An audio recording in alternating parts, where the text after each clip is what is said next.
Hi everyone, Jo here. I'm sitting here in the beautiful Curtin University grounds. It's green and lush and the sun's kind of shining a little bit. It's just beautiful. Such a blessing to work in such a beautiful place.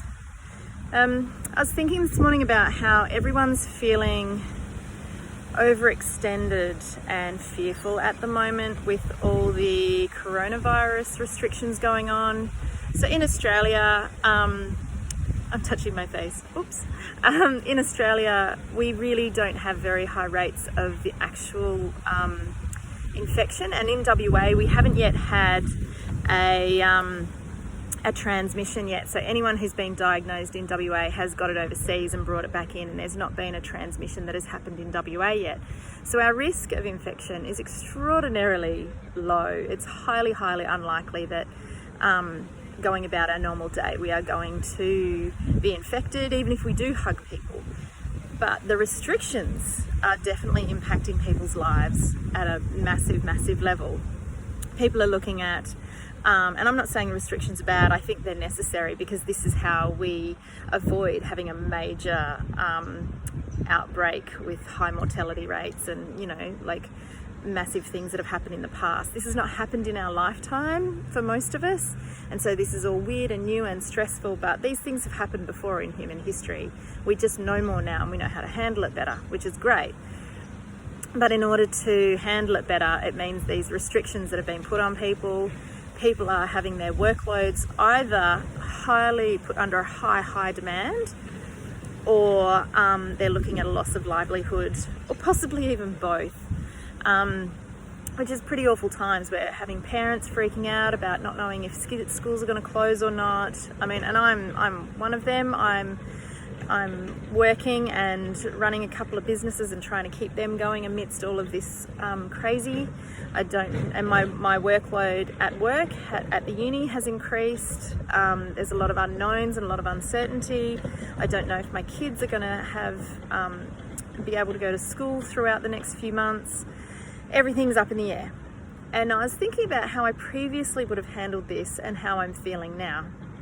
Previously, I would have been feeling like I was being stretched to breaking point. And if you can kind of use your mind to visualize that, that's not a pretty situation. And that's the messaging I used to give myself, that I'm at breaking point. I am being overstretched to breaking point, like a rubber band that's about to snap.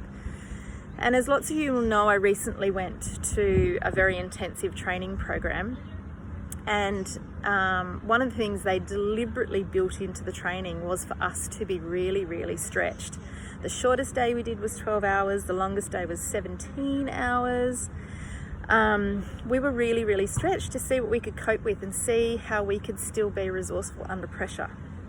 And so it's interesting for me to note that I don't feel like I'm being stretched to breaking point anymore. I am being stretched, but the beauty is that once I have been stretched and managed more things and coped well and had more on my plate than I thought was wise or that I could manage, and actually done it, guess what?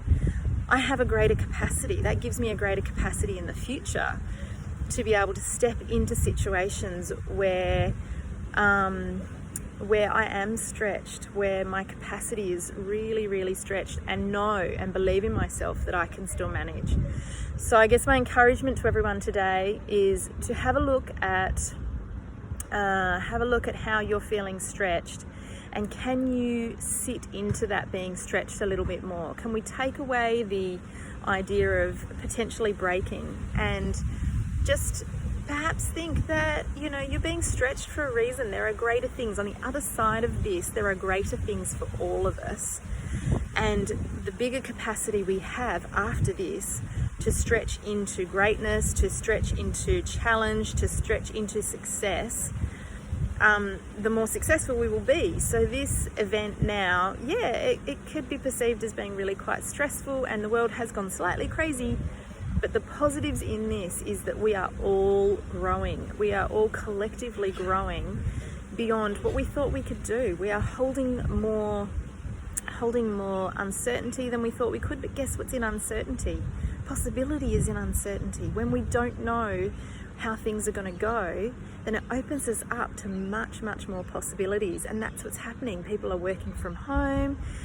Schools are looking at online delivery of content. Even me as a parent who's not a huge fan of technology for children, I'm looking at potentially my children having play dates online.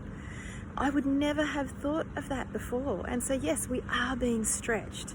But the positive is that we're being stretched into looking at ourselves and the world and relationships and work and study in completely new and different ways. This is part of our evolution process as human beings.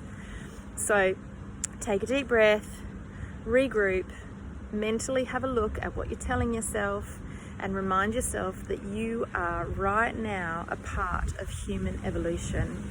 It's all going to be okay. We will get through this. Human beings have 100% success rate, and there are positives in this. So try and hold on to that. I love you all. I'm thinking of you all. Big air kisses, mwah, to everyone.